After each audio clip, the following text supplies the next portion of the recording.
ሰላም ውድ ልጆች፣ ይህ ኢትዮ ኪድስ ነው፣ የታሪክ የዘፈንና የመማር ዓለም። ዛሬ አስደናቂ ታሪክ ይዘንላችሁ መጥተናል። ከእኛ ጋር ቆዩ። በአንድ ሰፊ አረንጓዴ ሜዳ ውስጥ ቲኖ የተባለ ትንሽ ዝሆን ይኖር ነበር። ቲኖ በጣም ጨዋታ የሚወድ ነበር፣ ግን አንድ ነገር ያስጨንቀው ነበር። እሱ እንደ ትልቅ ዝሆኖች ኃይለኛ አልነበረም። አንድ ቀን ትልቁ ዝሆኖች ትልቅ ዛፍ ለመንቀል ሞከሩ። ቲኖም ሊረዳ ሞከረ፣ ግን በትንሽ ኃይሉ ምንም ማድረግ አልቻለም። አንዳንድ እንስሳት ሳቁበት። አንተ ገና ትንሽ ነህ አሉት። ቲኖ እጅግ አዘነ። እኔ መቼ ሆናለሁ ኃይለኛ ብሎ አሰበ። በዚያን ሌሊት እናቱ ቀስ ብላ አለችው፣ ቲኖ ትልቅ መሆን ጊዜ ይፈልጋል፣ ግን ኃይል ብቻ አይደለም የሚያስፈልገው፣ ልብህም ኃይለኛ መሆን አለበት። ቀጣይ ቀን ድንገት ትንሽ ዝንጀሮ በጭቃ ውስጥ ተጣብቃ ነበር። እርዳኝ ብላ ቶሮች ትልልቅ ዝሆኖች በሩቅ ነበሩ። ቲኖ ግን አለ፣ እኔ እሞክራለሁ አለ። በረጅም አፉ በጥንቃቄ ዝንጀሮዋን ያዘ። ቀስ ብሎ እየጎተተ ከጭቃው አወጣት።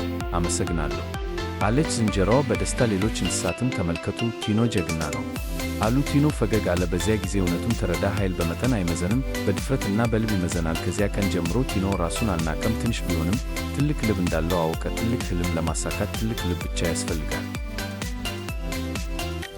ውድ ልጆች፣ የዛሬ ታሪክ እዚህ ተጠናቀቀ። ከዛሬ ታሪክ ምን ተማራችሁ? መልካም መሆንና ጓደኛነት አስፈላጊ ነው። ከኢትዮ ኪድስ ጋር ሁሌም መማርና እንደሰት። በሚቀጥለው ቪዲዮ እስክንገናኝ ደህና ቆዩ። ከወደዳችሁት ላይክ አድርጉ፣ ለጓደኞቻችሁ አጋሩ እና አዲስ ታሪኮችን እንዲደርሳችሁ ሰብስክራይብ አድርጉ።